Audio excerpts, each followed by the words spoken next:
So hey guys once again welcome back to my one another video. तो आज के इस पर्टिकुलर सेशन में हम लोग स्टार्ट करेंगे चैप्टर 2 जो कि है दोस्त हिंदी सेक्शन से चैप्टर 2 विराम चिन्ह। ओके, तो इस एक वीडियो में विराम चिन्ह को पूरा कवर किया जाएगा, तो आप लोग वीडियो पर लास्ट तक बने रहेगा। इसके पहले की वीडियो में हमने चैप्टर 1 को कवर किया है जो कि दोस्तों वर्णमाला चैप्टर है। एक वीडियो में पूरे वर्णमाला चैप्टर के हर एक कॉन्सेप्ट को क्लियर किया उस वीडियो में, ठीक है। अगर उस वीडियो को आप लोग नहीं देखे हो तो उसका लिंक मैं इस वीडियो के डिस्क्रिप्शन बॉक्स में दे दूंगा, वहाँ से आप लोग जाके उस वीडियो को देख सकते हो। ओके, तो आज के पर्टिकुलर सेशन में हम लोग चैप्टर 2 को कवर करेंगे जो कि है दोस्त विराम चिन्ह, ठीक है। विराम चिन्ह को हम लोग इस पर्टिकुलर सेशन में कवर करेंगे। तो विराम चिन्ह क्या होता है? बेसिकली हम लोग जानते हैं विराम, जैसे कि हम लोग कोई काम करते हैं, कोई भी काम करते हैं तो उस काम को करने के लिए बीच बीच में हमको ठहराव की जरूरत पड़ती है, पॉज की जरूरत पड़ती है। ठीक उसी तरीके से अगर हम कोई वाक्यांश लिख रहे हैं, कोई लेखन लिख रहे हैं, तो उस लेखन या वाक्यांश को लिखने के लिए बीच बीच में हमको जो पॉज की जरूरत पड़ती है, बीच बीच में जो थोड़े समय के लिए रुकने के लिए ठहराव की जरूरत जो पड़ती है, उसको क्या बोलते हैं? विराम बोलते हैं। और उस विराम को, उस ठहराव को, उस पॉज को जिस चिन्ह के द्वारा, जिस सिंबल के द्वारा हम लोग प्रदर्शित करते हैं, उस चीज को पूरे सम्मिलित रूप से हम लोग क्या कहते हैं? विराम चिन्ह बोलते हैं, ठीक है। इतनी बातें आप लोगों को क्लियर हुई होंगी। अब मैं बता दूं, एक गुरु जी हैं जिनका नाम है क्या? श्री कामता प्रसाद गुरु। क्या नाम है? श्री कामता प्रसाद गुरु, ठीक है। इन्होंने जो विराम चिन्हों की जो संख्या है, जो टाइप है, उसको 20 प्रकार का बताया। मतलब कि जो इन्होंने बताया कि जो विराम चिन्ह है वो टोटल कितने टाइप के होते हैं? 20 टाइप के होते हैं, ठीक है। और इन 20 टाइप में जो 19 टाइप है, जो 19 तरीके के जो विराम चिन्ह है, उसको अंग्रेजी से लिया हुआ मानते हैं। किसको? एक मतलब कि एक को छोड़ के जो 19 है उसको अंग्रेजी से लिया हुआ ये मानते हैं। और वो जो एक को उन्होंने छोड़ा है वो कौन सा विराम चिन्ह है? वो है पूर्ण विराम। पूर्ण विराम को हम लोग इस सिंबल के द्वारा प्रदर्शित करते हैं। अगर इस एक विराम चिन्ह को छोड़ दिया जाए तो बाकी जो 19 बचे हुए हैं, बाकी 19 बचे हुए जो विराम चिन्ह है उनको अंग्रेजी से लिया हुआ मानते हैं। कौन? श्री कामता प्रसाद गुरु, ठीक है। ये तो करके हम लोग अलग अलग विराम चिन्ह को का पोस्टमार्टम करते हैं। तो यहाँ पर पहला जो अल्प विराम चिन्ह है वो है दोस्त अल्प विराम, ठीक है। अल्प विराम को हम लोग बेसिकली किस सिंबल से डिनोट करते हैं? तो ये इस सिंबल से डिनोट करते हैं। अब अल्प विराम का जो यहाँ पर इसको कैसे जानेंगे कि अल्पविराम कहाँ पे हमको यूज़ करना है, कहाँ पे नहीं यूज़ करना है? तो मैं बता दूं, अगर किसी भी भाषा को पढ़ने या बोलने में जो थोड़ी देर के लिए हम लोग पॉज लेते हैं, थोड़ी देर के लिए, थोड़ी समय के लिए अगर हम लोग पॉज लेते हैं तो वहाँ पर हम लोग बेसिकली अल्पविराम का जो चिन्ह है उसका यूज़ कर लेते हैं, ठीक है। अब इसका कहाँ कहाँ पर यूज़ होता है? जैसे कि कोई भी व्याकरणिक कोटि की कोई भी शब्द अगर हम लोग लिख रहे हैं, ठीक है, तो उनके बीच अगर कोई भी चीज़ नहीं लिखा गया है, अगर समान व्याकरणिक कोटि वाली जितनी भी चीज़ें हैं उसको हम लोग लिख रहे हैं और उसके बीच और, व, या, ठीक है, ये सारी चिन्हें नहीं लगी हैं, तो उसके बीच हम लोग क्या लगा देते हैं? उसके बीच हम लोग लगा देते हैं अल्प विराम। जैसे कि यहाँ पर समान व्याकरणिक कोटि वाली जो शब्द हैं, जैसे कि राम हुआ, श्याम हुआ, मोहन हुआ, ठीक है, ये सारे नेम है, ठीक है। तो इनके बीच में देखिए कहीं ना यहाँ पर और लगा है ना, यहाँ पर देख सकते हो आप लोग, यहाँ पर और लगा है। तो और जहाँ पे लगा है वहाँ पे हम लोग कॉमा का, यहाँ पर अल्प विराम का हम लोग यूज़ नहीं करेंगे, लेकिन जहाँ पे नहीं लगा है वहाँ पे हम लोग इसका यूज़ करते हैं, ठीक है। तो जैसे नाम के बीच, नाम क्या है? समान नाम है, समान व्याकरणिक कोटि वाली ये शब्द है, ठीक है। तो इनके बीच हम लोग इसका यूज़ कर लेते हैं। और इसका जो यूज़ है वो वहाँ पे करते हैं जहाँ पर थोड़ी देर के लिए हमको ठहराव की जरूरत पड़ती है, ठीक है। तो यहाँ पर अल्प विराम का हम लोग यूज़ करते हैं। ओके, उसके बाद से नेक्स्ट अगर मैं बात करूँ, नेक्स्ट जो विराम, तो नेक्स्ट है दोस्त आप लोगों का अर्धविराम। अर्धविराम को हम लोग इस सिंबल से शो करते हैं। और इसमें जब कोई भी वाक्यांश हमको लिखना होता है तो ऐसे वाक्यांश जहाँ पे हम लोगों को अल्प विराम में जो लगा हुआ समय है, जहाँ पे हम लोग यूज़ करते हैं अल्प विराम का यूज़, जहाँ पे करते हैं, जहाँ पे थोड़ी देर का समय हम लोगों को रुकना पड़ता है, ठीक है। उससे ज़्यादा अगर कहीं पे रुकना पड़ रहा है तो वहाँ पे हम लोग अर्धविराम चिन्ह का यूज़ करते हैं, ठीक है, इस सिंबल का यूज़ करते हैं। और यह 3 स्थितियों में लगता है, ये जो अर्धविराम है यह 3 स्थितियों में लगता है।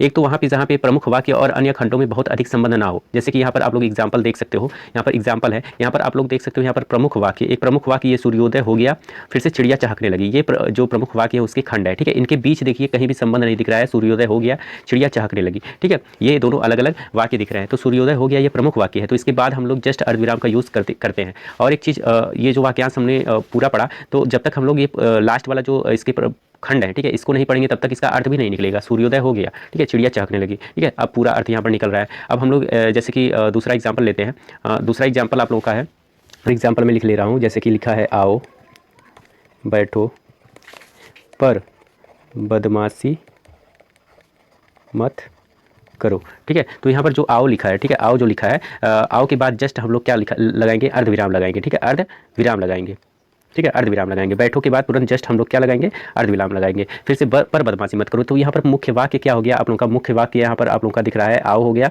और क्या हो गया? बैठो हो गया, ठीक है। और यहाँ पर इसके मुख्य खंड जो हो गए वो पर बदमाशी मत करो। जब तक हम लोग पूरा नहीं बोलेंगे तब तक हम लोगों को अर्थ इसका नहीं पता चलता है, ठीक है। तो इससे हम लोगों को ये पता चल गया कि अर्धविराम का हम लोग यूज़ कहाँ पे करते हैं। तो यहाँ पर मुख्य वाक्य होते हैं और उस मुख्य वाक्य के अलग अलग खंड होते हैं जिनके बीच उतना संबंध नहीं होता, लेकिन जब पूरा हम लोग उस मुख्य वाक्य और उसके खंड को लिखते हैं तब जाके लास्ट वाले से हम लोगों को इसका अर्थ का पता चलता है, ठीक है।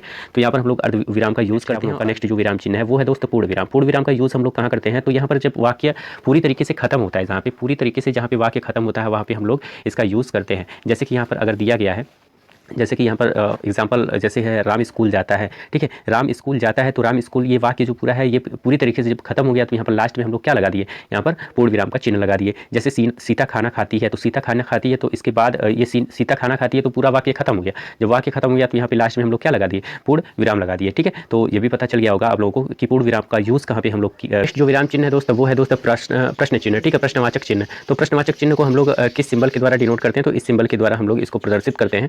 तो यहाँ पर इसका जो यूज होता है दोस्तों प्रश्नवाचक चिन्ह का, इसका यूज हम लोग कहाँ पे करते हैं, जैसे कि पूर्ण अर्थ बताने वाले प्रश्नवाचक वाक्यों के अंत में यह चिन्ह लगता है। ठीक है, पूर्ण अर्थ बताने वाले प्रश्नवाचक वाक्यों के अंत में यह इस चिन्ह को लगाया जाता है, मतलब लास्ट में इसको लगाते हैं। ठीक है, जैसे कि हम लोग यहाँ पर एग्जाम्पल के तौर पर समझते हैं, जैसे कि वह बाजार क्यों जाती है, मतलब कि वह बाजार क्यों जाती है, इस वाक्य से हम लोगों को प्रश्नवाचक वाक्य ये शो हो रहा है कि मतलब कि वह क्यों जाती है, वो बाजार क्यों जाती है। तो लास्ट में यहाँ पर हम लोगों ने किस सिंबल का यूज़ किया, वह हम लोगों ने प्रश्नवाचक चिन्ह का यूज़ किया। उसके बाद से सेकंड एग्जाम्पल अगर देखें तो सेकंड एग्जाम्पल में है यहाँ पर क्या वह खेलता है, तो इसमें इस ये जो वाक्य लिखा गया है इसका बोध जो है प्रश्नवाचक वाक्य के रूप में हो रहा है। तो यहाँ पर लास्ट में हम लोग क्या लगा देंगे, लास्ट में यहाँ पर देखिए प्रश्नवाचक चिन्ह को लगा देंगे, यहाँ भी लगा है लास्ट में, यहाँ भी लगा है लास्ट में।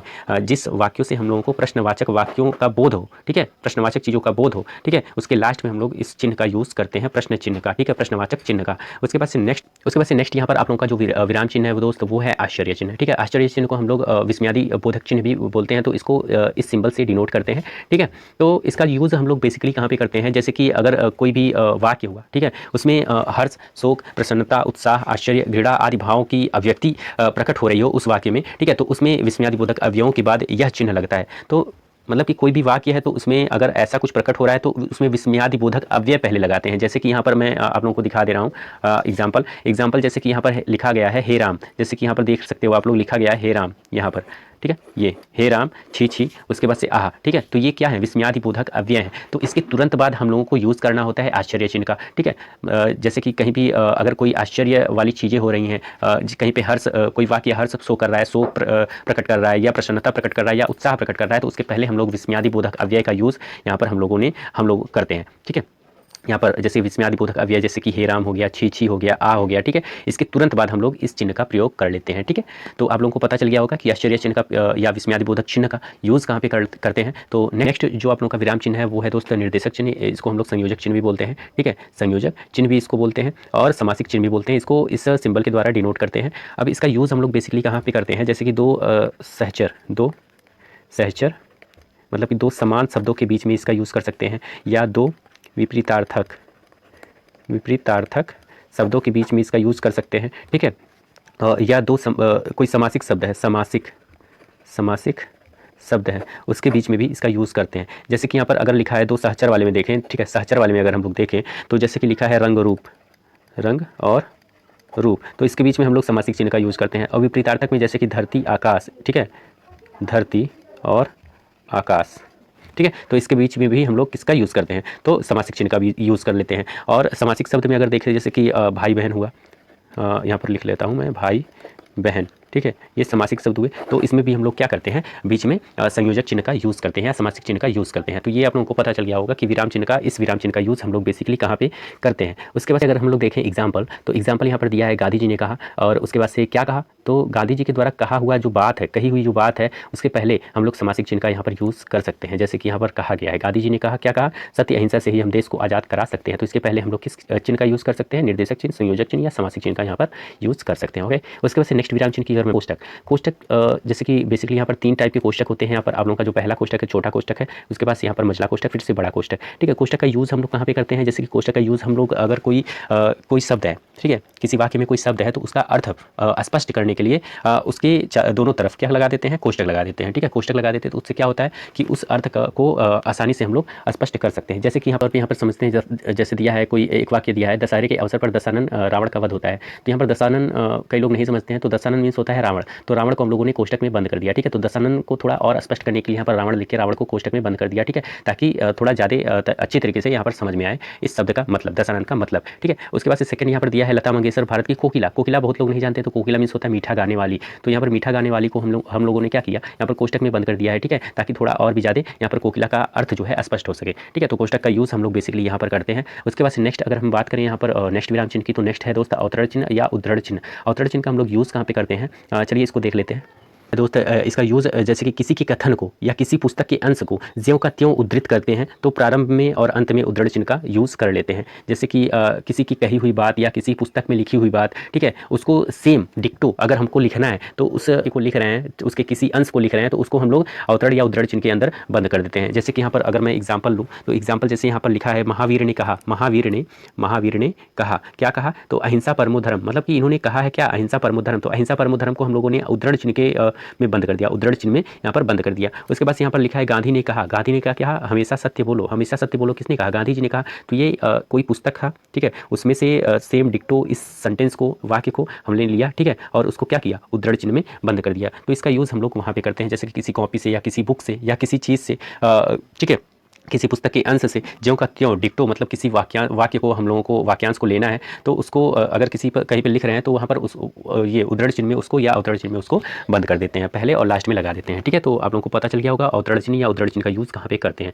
नेक्स्ट विराम चिन्ह है दोस्त आप लोगों का उपविराम या अपूर्ण विराम। अब इसका यूज़ हम लोग कहाँ पे करते हैं बता दूँ, जैसे कि आप लोगों का उपविराम था, जैसे अल्पविराम हमने पढ़ा, अर्धविराम पढ़ा, ठीक है। जैसे अल्पविराम में थोड़ा कम समय के लिए ठहरना पड़ता था, लेकिन उससे थोड़ा सा ज़्यादा अगर ठहरना पड़े तो यहाँ पर उपविराम का यूज़ कर, लेकिन यहाँ पर लिखा गया है साकेत, साकेत एक अध्ययन, ठीक है, साकेत एक अध्ययन, ठीक है। साकेत के जस्ट बाद हम लोग किसका यूज़ कर लिए, उपविराम या अपूर्ण विराम। अगर इसके एग्जाम्पल को हम लोग समझें तो इसका एग्जाम्पल है दोस्त जैसे, जैसे यहाँ पर लिखा है जैसे, इसको जैसे, ठीक है, राम खाना खाता है, जैसे राम खाना खाता है, तो जैसे के तुरंत बाद हम लोग क्या लगा दिए, यहाँ पर अपूर्ण विराम लगा दिए, ठीक है, या उपविराम लगा दिए, जैसे राम खाना खाता है। शीर्षक माँ, शीर्षक में माँ, ममता की प्रतिमूर्ति, शीर्षक में माँ, यहाँ पे जो माँ है, ठीक है, माँ के बाद जस्ट हमने क्या लगा दिया, यहाँ पर तुरंत अपूर्ण विराम का यूज़ हमने कर लिया, ठीक है। तो ममता की प्रतिमूर्ति यहाँ पर उसके बाद से लिख दिया, ठीक है। तो यहाँ पर हम लोग यूज़ करते हैं इस चिन्ह का, मतलब कि अल्प विराम से थोड़े ज़्यादा समय के लिए अगर हम लोगों को रुकना पड़े तो यहाँ पर उपविराम या अपूर्ण विराम का यूज़ हम लोग करते हैं। नेक्स्ट जो विराम चिन्ह है वो है दोस्त विवरण चिन्ह। विवरण मतलब किसी का विवरण करना हो, ठीक है, किसी को अच्छे तरीके से क्लियरिफाई करना हो, ठीक है, तो इस चिन्ह का यूज़ करते हैं। तो विवरण चिन्ह का जो यूज़ है दोस्त वो हम लोग कहाँ पे करते हैं, जैसे कि किसी स्थान, वस्तु या व्यक्ति के वर्णन अगर हम लोगों को करना होता है तो वहाँ पर दोस्त विवरण चिन्ह का यूज़ करते हैं। जैसे कि हम लोग लिखे, जैसे कि तुरंत बाद अगर हमको एग्जाम्पल देना है किसी चीज़ का, जैसे कोई नाम, जैसे किसी शहर का हम लोगों को एग्जाम्पल देना है तो जैसे लिख के तुरंत जैसे के बाद यहाँ पर विवरण चिन्ह लगाएंगे। उसके बाद से जैसे कि गोरखपुर, बनारस, लखनऊ, ठीक है। तो यहाँ पर दोस्त ये सारे जो सिटीज़ हैं इसके पहले हम लोगों ने जैसे का प्रयोग किया, ठीक है, और उसके जस्ट बाद विवरण चिन्ह का यूज़ कर लिया, ठीक है। तो यहाँ पर इसका यूज़ होता है, आप लोग समझ गए होंगे। उसके बाद से नेक्स्ट विराम चिन्ह की अगर मैं बात करूँ तो नेक्स्ट विराम चिन्ह है दोस्तों पुनरुक्ति सूचक चिन्ह। पुनरुक्ति सूचक चिन्ह में मतलब कि जैसे कि किसी चीज़ को बार बार ना लिखना पड़े तो यहाँ पर पुनरुक्ति सूचक का यूज़ हम लोग कर लेते हैं। जैसे कि यहाँ पर अगर मैं बात करूँ पुनरुक्ति सूचक के लिए, जैसे कि अगर हम लोग बाजार जाते हैं, मार्केट जाते हैं तो हमको चीनी लेना हुआ, चीनी अगर लेना होगा तो चीनी हमको कितना 2 kg लेना है, ठीक है, 2 kg लेना है। उसके बाद से अगर हम लोगों को दाल भी लेना है, दाल भी लेना है तो ये भी 2 kg लेना है, तो 2 kg ना लिख के यहाँ पे हम लोग पुनरुक्ति सूचक का जो चिन्ह है उसका यूज़ कर लेंगे। उसके बाद से अगर हमको फिर से लेना है आप लोगों को जैसे कि आटा लेना है, आटा लेना है, आटा भी हमको 2 kg ही चाहिए, 2 kg ही चाहिए, तो हमको फिर से 2 kg ना लिख के उसकी जगह पर हम लोग क्या कर लेंगे, इस पुनरुक्ति सूचक का यूज़ कर लेंगे। तो आप लोगों को पता चल गया होगा पुनरुक्ति सूचक चिन्ह का यूज़ कहाँ पे करते हैं, ठीक है। नेक्स्ट अगर मैं बात करूँ, नेक्स्ट जो चिन्ह, जो विराम चिन्ह है दोस्त वो है दोस्त लाघव चिन्ह। लाघव चिन्ह को हम लोग इस सिंबल के द्वारा डिनोट करते हैं, ठीक है। लाघव चिन्ह का यूज़ है जैसे कि कोई शब्द लिखा है, जैसे कि कोई शब्द लिखा है हमको यहाँ पर अगर डॉक्टर लिखना है, ठीक है, डॉक्टर, डॉक्टर को हम लोग पूरा शब्द ना लिख के अगर हम लोग ऐसे डा लिख के उसके बाद यहाँ पर लाघव चिन्ह लगा दें तो इसका मतलब क्या हो जाता है डॉक्टर, मतलब कि शब्द के पहले अक्षर को लिख के इसके बाद पहले अक्षर के बाद तुरंत लाघव चिन्ह का यूज़ कर ले तो उसका मतलब क्या हो जाता है, वही शब्द हो जाता है। जैसे कि अगर कहीं पर लिखा है डाकघर, डाक घर, अब डाक में डा और घर में घ, ठीक है। अब डा में डा के बाद तुरंत यहाँ पर लाघव चिन्ह लगाएंगे और घ के बाद तुरंत यहाँ पर लाघव चिन्ह लगाएंगे, ठीक है। तो ये हो गया क्या, लाघव चिन्ह का यूज़ हम लोग किसी शब्द को शॉर्ट में लिखने के लिए उसके पहले अक्षर के तुरंत बाद हम लोग लगाते हैं, ठीक है। तो यहाँ पर लाघव चिन्ह का भी यूज़ आप लोगों ने समझ लिया कि लाघव चिन्ह का यूज़ कहाँ पे करते हैं। उसके बाद से नेक्स्ट विराम चिन्ह की अगर मैं बात करूँ तो नेक्स्ट जो विराम चिन्ह है वो है लोप चिन्ह। अब लोप चिन्ह का यूज़ हम लोग कहाँ पे करते हैं, तो अगर कोई वाक्य हम लोग लिख रहे हैं और वाक्य में बीच में कुछ चीज़ें छोड़ना पड़े, ठीक है, कुछ चीज़ें अगर छोड़ना पड़े तो उस छोटे हुए जगह पर हम लोग इस चिन्ह का यूज़ कर सकते हैं। जैसे कि यहाँ पर एग्जाम्पल दिया गया है तुम्हारा सब काम करूंगा, उसके बाद से यहाँ पर कुछ शब्द छोड़ दिए गए हैं इस वाक्य में, ठीक है। बोलो बड़ी माँ फिर से छोड़ दिया गया है, फिर से गांव छोड़कर चली तो नहीं जाओगी बोलो, तो फिर से यहाँ पर छोड़ दिया गया। मतलब कि कुछ किसी वाक्य को लिखने के लिए अगर हम लोग लिख रहे हैं उसमें बीच बीच में कोई शब्द छोड़ना पड़े और ठीक है, तो उस छूटे हुए जगह पर हम लोग जगह पर हम लोग किस चिन्ह का यूज़ कर सकते हैं, लोप चिन्ह का यूज़ कर सकते हैं, ठीक है।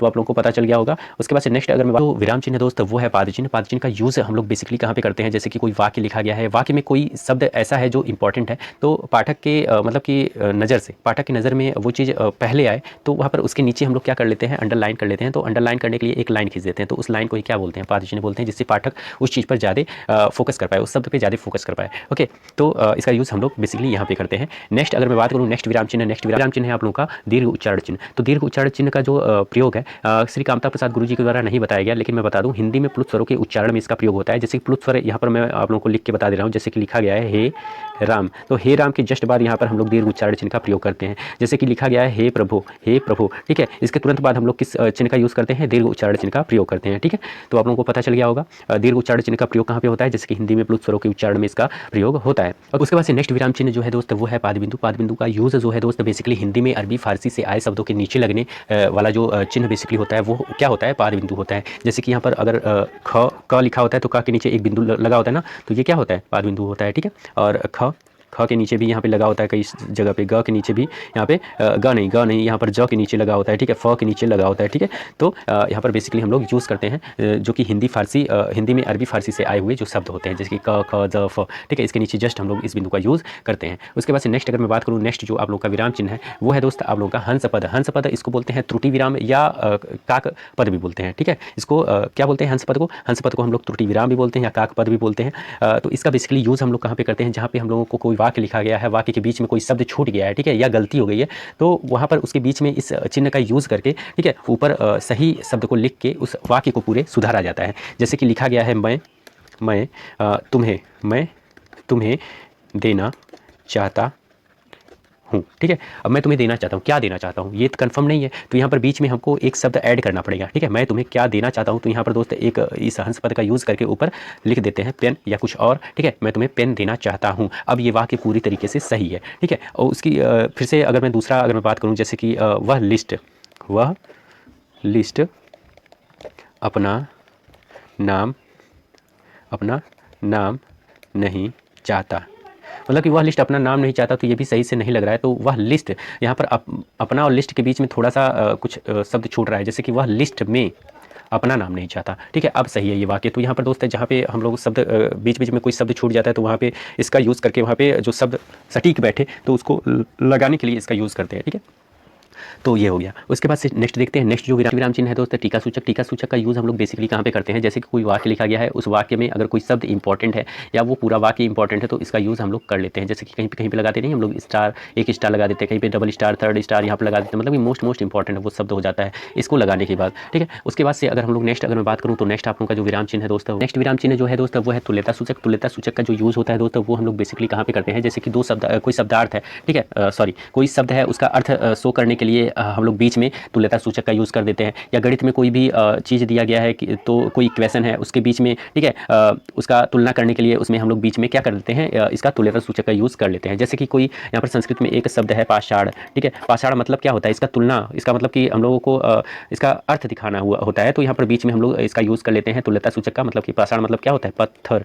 ठीक है, पत्थर। जैसे कि नीर मीन्स क्या होता है, यहाँ पर बीच में तुल्यता सूचक, फिर इसका अर्थ लिख देते हैं यहाँ पे, नीर मीन्स होता है जल या पानी। ठीक है, जल या पानी। ठीक है, तो इसका यूज़ करते हैं। ओके, उसके बाद से नेक्स्ट देख लेते हैं, जैसे कि यहाँ पर मैथ में भी इसका यूज़ होता है। जैसे कि यहाँ पर 8 + 2 = क्या होता है, तो 10 होता है, तो यहाँ पर बीच में हम लोग इसका यूज़ कर लेते हैं इसके बीच में तुलना करने के लिए। ठीक है, उसके बाद से नेक्स्ट अगर मैं विराम चिन्ह की बात करूं और लास्ट विराम चिन्ह की बात करूं तो लास्ट है आप लोगों का यहाँ पर समाप्ति सूचक। समाप्ति सूचक का यूज़ बेसिकली हम लोग कहाँ पे करते हैं, अगर कोई अध्याय है अगर वो पूरी तरीके से समाप्त हो रहा है, कोई चैप्टर है पूरी तरीके से समाप्त हो रहा है, तो लास्ट में हम लोग क्या इस ये आप लोग का समाप्ति सूचक चिन्ह है इसका यूज़ कर लेते हैं। ठीक है, या पूरा बुक जहाँ पे समाप्त होता है तो लास्ट में यहाँ पर देखते हो आप लोग यहाँ पर इस चिन्ह का यूज़ होता है। ठीक है, समाप्ति सूचक का। तो ये थे दोस्त 20 इंपॉर्टेंट विराम चिन्ह जो कि श्री कामता प्रसाद गुरु जी के द्वारा दिया गया था। ठीक है, तो उम्मीद करता हूँ आप लोगों को ये वीडियो पूरी अच्छी लगी होगी। तो अगर वीडियो अच्छी लगी हो तो वीडियो को लाइक कर दीजिए, चैनल पर अगर आप लोग नए हैं तो चैनल को सब्सक्राइब कर दीजिए। ओके, और दोस्त मैं इसके बाद जो वीडियो बनाऊंगा उसमें मैं आप लोगों को विराम चिन्ह और जो आप लोगों का वर्णमाला चैप्टर था उससे रिलेटेड जितने भी क्वेश्चन बन पाते हैं आप लोग के UPSSC एग्जाम में,